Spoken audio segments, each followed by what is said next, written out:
Chinedu, please. I am your wife, not your stranger. My body is crying. My heart is breaking. What have I done to deserve this silence? Please say something, even if it is rejection. Just don't leave me like this.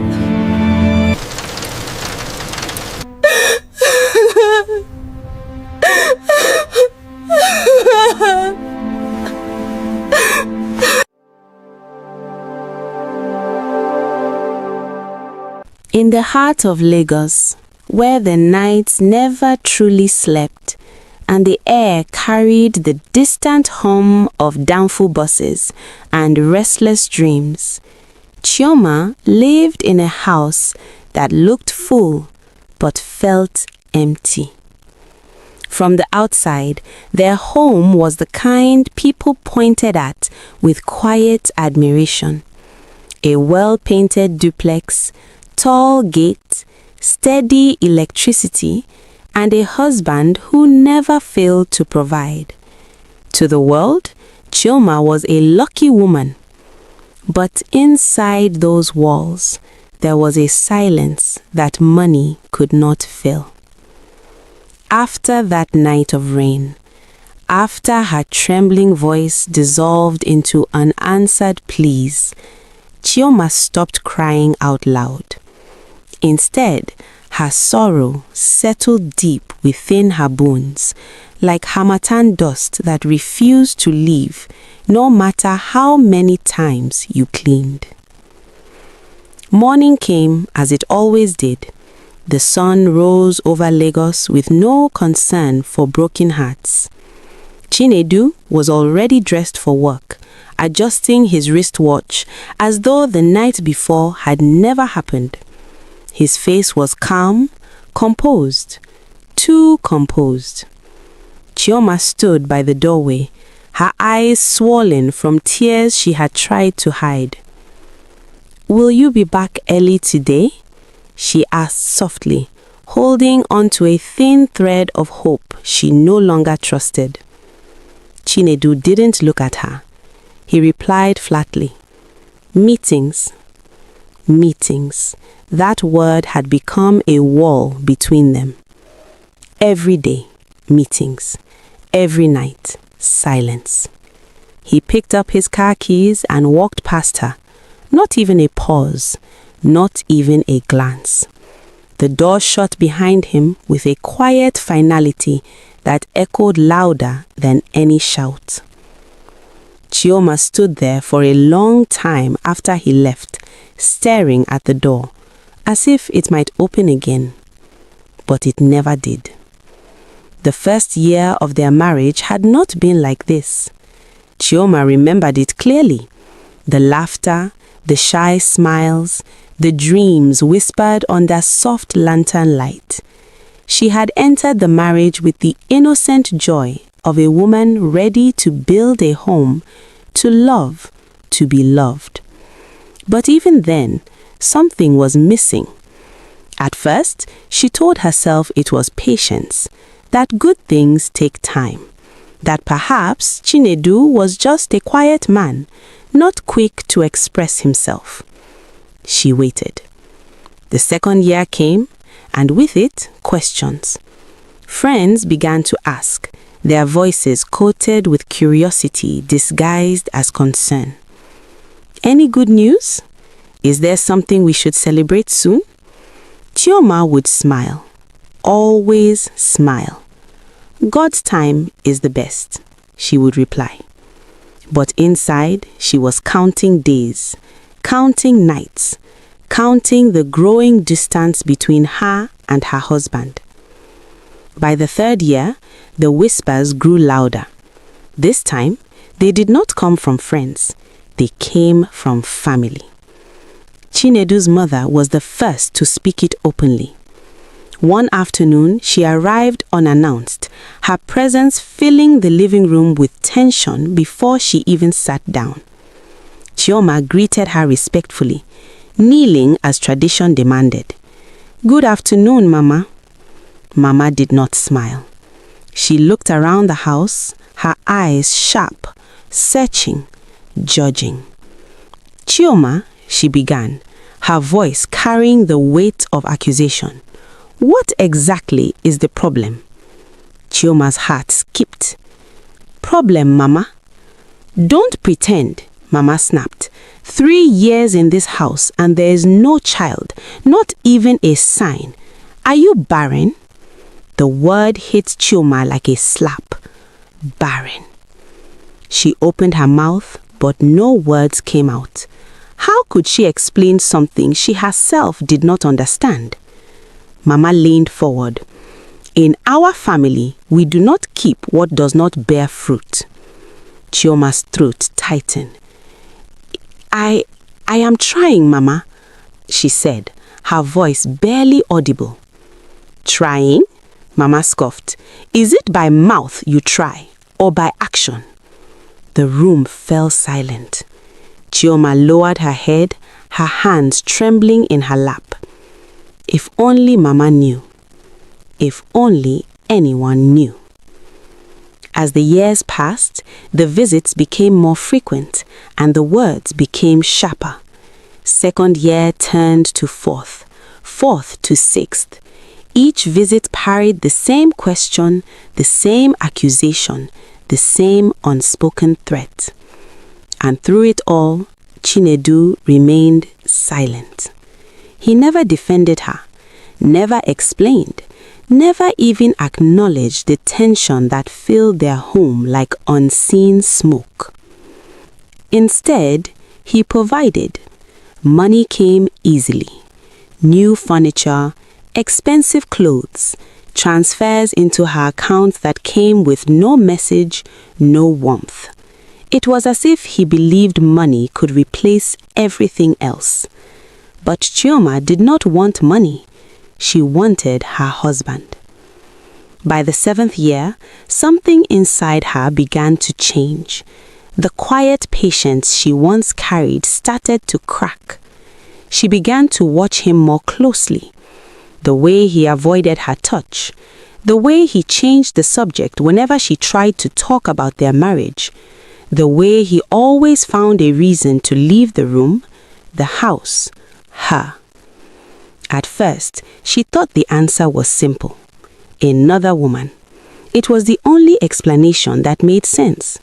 So Chioma did something she never imagined she would do. She followed him. It started one evening when he said he had a late meeting. Chioma waited a few minutes after he left, then quietly stepped out, her heart pounding like a thief in the night. She took a taxi and told the driver to follow his car from a distance. Her hands would not stop shaking. "What am I about to see?" she whispered to herself. But what she saw made no sense. Chinedu did not go to any woman. No hidden apartment, no secret lover. He went to his office and he stayed there alone for hours. She tried again another day and another. Different excuses, same pattern. Work. Always work. Always alone. No woman, no affair, no explanation. By the 9th year, Chioma was no longer just confused. She was exhausted. The house felt heavier, the silence louder, the questions sharper. Even her own body felt like a stranger to her, a constant reminder of something missing, something denied. One evening, she sat alone in the living room, staring at nothing, when a thought finally settled in her mind, a dangerous thought. What if the problem is not me? The idea felt forbidden, almost impossible, but it refused to leave. She thought back to every night, every attempt, every silence, every time he turned away, every time he walked out, every time he chose distance over closeness. Her chest tightened. What if Chinedu is hiding something? That night, when he returned home, Chioma did not greet him the usual way. She stood still, watching him as he removed his shoes. "Chinedu," she said, her voice steady but heavy with everything she had carried for 9 years. "What are you not telling me?" For the first time in a long time, he paused. Just for a second. But it was enough. Because in that grief moment, Chioma saw it. Fear. And whatever Chinedu was hiding was far deeper than she had ever imagined. That single moment when Chinedu paused did not last long, but for Chioma, it was everything. Because in 9 years of marriage, she had never seen that look before. Fear. Not anger, not irritation, not indifference. Fear. It flickered across his face like lightning in a dark sky, then vanished just as quickly. "I don't understand what you mean," Chinedu said, his voice returning to its usual calm, almost rehearsed tone. Chioma let out a quiet, broken laugh. "You don't understand," she repeated. 9 years, Chinedu. 9 years in this house, and you say you don't understand?" He avoided her eyes, moving past her as though the conversation had already ended. But this time, Chioma did not step aside. She stood in front of him, blocking his path. "No," she said firmly, her voice shaking but resolute. "Not today. You will not walk away from me today." Chinedu sighed, a sound heavy with discomfort. "Chioma, I'm tired. We can talk later." "Later?" she snapped, her eyes filling with tears. "That is what you have been saying for 9 years. Later, tomorrow, next time. When exactly is this later going to come?" He said nothing, and that silence, it lit something inside her, a fire that had been building for years. "I have been patient. I have been respectful. I have covered your shame even when I did not understand it. Your mother calls me barren. Your family looks at me like I am useless. And you stand there and say nothing?" Her chest heaved as tears streamed down her face. "Tell me, Chinedu, what exactly have I done to you?" The room fell into a thick, suffocating silence. For a moment, it seemed like Chinedu might speak. His lips parted slightly. His eyes shifted. His fingers tightened at his side. But then, nothing. He turned away and walked away. That night, Chioma did not cry. Not because the pain had disappeared, but because it had grown too deep for tears. She sat on the floor of their bedroom, her back against the bed, staring at the wall like someone waiting for it to speak. "Something is wrong," she whispered to herself. "Something is very wrong." And for the first time, she stopped blaming herself completely. The next morning, she made a decision. If Chinedu would not speak, she would find the truth herself. Chioma began to watch more carefully, not just his movements, but the small things. The way he flinched whenever she came too close unexpectedly. The way he avoided conversations about children entirely. The way he always locked his study door when he was inside. That room had always been off limits. At first, she respected it. It was his workspace, he had said. But now, it felt like something else. A place where secrets lived. One afternoon, while Chinedu was at work, Chioma stood in front of the study door. Her heart pounded loudly in her chest. "Should I?" she whispered. For years, she had been the obedient wife, the one who did not question too much. But that woman was tired. Slowly, she reached for the handle. Locked. Of course. She swallowed hard, then walked away. But the thought did not leave her. Days later, an opportunity came. Chinedu had rushed out that morning, taking a call that seemed urgent. In his haste, he forgot something. His spare key. Chioma found it on the table. She stared at it for a long time. Her hands trembled as she picked it up. "This is wrong," she muttered. But then another voice inside her replied, "What is more wrong than living in a lie for 9 years?" The study door creaked open slowly. The room smelled faintly of paper and something else, something heavier. Chioma began to search. Drawers, cabinets, files. Most of it was business related. Numbers, contracts, receipts. Nothing unusual. Nothing that explained anything. Her hope began to fade. "Maybe I'm wrong," she whispered. But just as she turned to leave, her eyes caught something. A small, locked drawer under the desk. Her breath hitched. "Why lock a drawer inside a locked room?" she murmured. Her hands moved instinctively, trying different keys from the bunch, one by one, until, click. Inside the drawer were documents, neatly arranged, carefully hidden. Chioma picked them up, her heart racing. At first she didn't understand what she was looking at. Medical reports, hospital letters, dates stretching back years. Her eyes scanned the words, confusion turning to dread.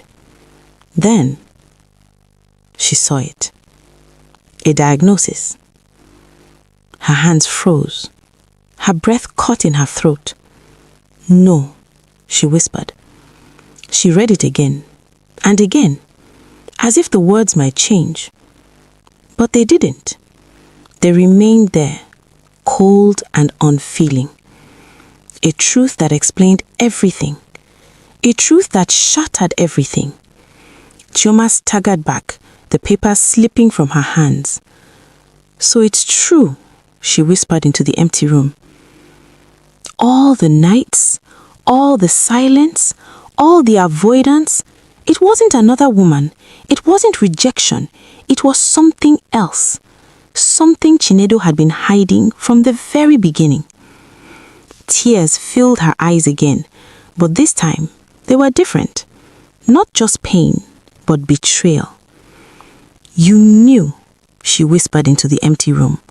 "All this time, you knew." Her chest tightened as anger began to mix with heartbreak. "You let them insult me," she continued. "You let them call me barren when you knew the truth." Her voice cracked. "You let me suffer for your secret." The sound of a car horn snapped her back to reality. Chinedu. He was back. Panic surged through her. She quickly gathered the papers, shoving them back into the drawer, locking it, and stepping out of the room just as she had found it. Her hands were still shaking as she returned the spare key to the table. Moments later, the front door opened. Chinedu walked in. Their eyes met, and this time, Chioma was no longer searching for answers. She already had them. That evening, the house felt different. Heavier. Charged like the air before a storm. Chinedu noticed it too. "Is everything okay?" he asked casually, loosening his tie. Chioma looked at him for a long time. Really looked at him. At the man she had loved, the man she had waited for, the man who had watched her suffer in silence. Then she spoke. Her voice calm but deadly. "How long were you planning to keep lying to me?" Chinedu froze, and just like before, that same fear returned. But this time, there was no place left for him to hide. The question hung in the air like a judgment. How long were you planning to keep lying to me? Chinedu did not answer immediately. For the first time in 9 years, the silence between them was no longer empty. It was exposed. His fingers trembled slightly as he dropped his briefcase on the floor. His eyes searched Chioma's face, as if hoping to find doubt there, uncertainty, anything that would give him room to escape. But there was none. Only truth. Only pain. Only a woman who had finally seen what had been hidden from her for too long. "You went into my study," he said quietly. It was not a question. Chioma let out a bitter laugh. "Yes," she replied. "And for the first time since I married you, I finally entered your life." Chinedu closed his eyes as if the weight of everything had suddenly become too much to carry. "I was going to tell you," he muttered. "When?" Chioma shot back. "In the 10th year? The 20th? Or when your mother finally chased me out of this house for being barren?" Her voice cracked at the last word. That word had wounded her for years, and now it burned. Chinedu turned away, running his hand through his hair in frustration. "You don't understand," he said. Chioma stepped closer. "Then make me understand," she demanded. "Because for 9 years I have been living in confusion, in shame, in loneliness. So no, this time you will speak." The silence fell again, but this time the silence did not protect him. It cornered him. Chinedu took a deep breath, and slowly he began. "I found out before our wedding," he said, his voice low and heavy. Chioma's heart sank. "Before," she whispered. He nodded, unable to meet her eyes. "I went for a medical checkup, just a routine test. I didn't expect anything, but the results." He swallowed hard. "They told me I had a condition, that I could not function as a man should, that it would be difficult, maybe impossible, to be with a woman the way a husband should." The words came out like stones, each one heavier than the last. Chioma felt her knees weaken slightly. "But you still married me," she said, her voice barely steady. Chinedu laughed bitterly. "What was I supposed to do? Cancel the wedding? Tell everyone that I am not a complete man?" he asked, his voice rising with emotion. "Do you know what that means? Do you know how people will look at me?" "And what about me?" Chioma cried. "Did you think about how people will look at me? Did you think about what I would go through?" He had no answer, because there was none. Tears rolled down Chioma's face as the truth settled fully into her heart. "All those nights," she whispered, "all those times I begged you, you knew." Chinedu's face twisted in pain. "Yes," he admitted. "And you said nothing," she continued, her voice trembling. "I was ashamed," he shouted suddenly. The words echoed through the house. "I was ashamed," he repeated, his voice breaking. "Every time you came close to me, every time you looked at me with love, I felt like a fraud, like a man pretending to be something he is not." His shoulders slumped. "I didn't know how to tell you." For a moment, neither of them spoke. Two people standing in the ruins of a marriage built on silence. Days passed, but the tension did not ease.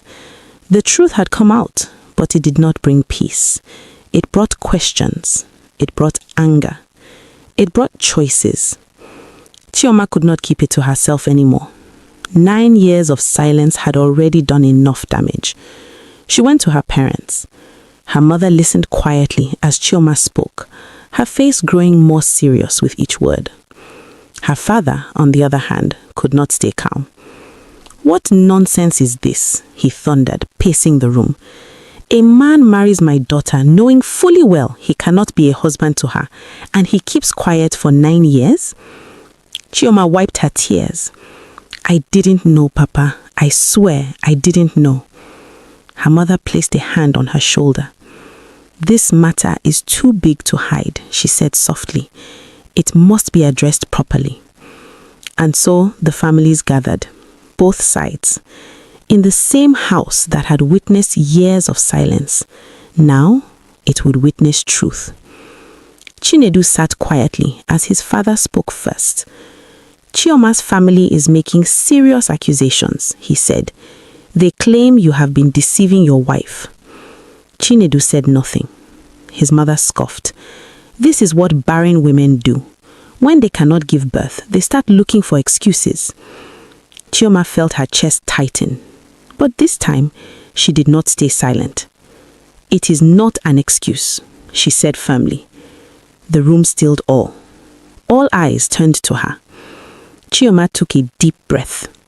Then she spoke the words she had carried like fire in her chest. "Your son is not the man you think he is," she said. "For 9 years, he has never touched me as a husband should." Gasps filled the room. Chinedu's mother stared at her in disbelief. "Watch your mouth," she snapped. But Chioma did not back down. "If you don't believe me," she continued, her voice steady, "ask him." Slowly, all eyes turned to Chinedu. The room held its breath. This was his moment. To deny, to lie, or to finally speak the truth. Chinedu looked up. His eyes met his mother's, then his father's, then Chioma's. And in that moment, something inside him broke. "I cannot," he said quietly. The words were almost a whisper, but they landed like thunder. "I am the problem," he continued, his voice shaking. Silence. Heavy. Unforgiving. His mother shook her head. No, this is not true," she muttered. But it was, and everyone knew it. Everything changed after that. The accusations stopped. The insult disappeared. But in their place came something else. Reality. Later that night, Chioma sat alone, staring into the darkness. Chinedu stood at the doorway, unsure, uncertain, like a stranger in his own home. "I'm sorry," he said. Chioma did not respond immediately. Then finally, she spoke. "Sorry cannot give me back 9 years," she said quietly. He lowered his head. "I know." She turned to look at him, not with anger, not even with hatred, but with something deeper. A tired, searching look. "If you had told me from the beginning," she said, "maybe things would be different." Chinedu nodded slowly. "I was afraid," he admitted. "And now?" she asked. He hesitated. "I am still afraid." Chioma looked away again. Because now, the decision was hers. Stay or leave. And so, the story does not end with a clear answer. Because life does not always give one. Instead, it leaves a question. A question for anyone who has ever loved, trusted, and been broken by truth. If you were Chioma, would you stay in the marriage, or would you walk away and begin again? If this story touched your heart, don't just watch and scroll away. Take a moment to like this video, drop a comment, and share your thoughts, because your voice matters. And most importantly, subscribe to African-Folk-Tales-By-Nikky for more powerful, emotional, and unforgettable stories like this. Your support keeps these stories alive.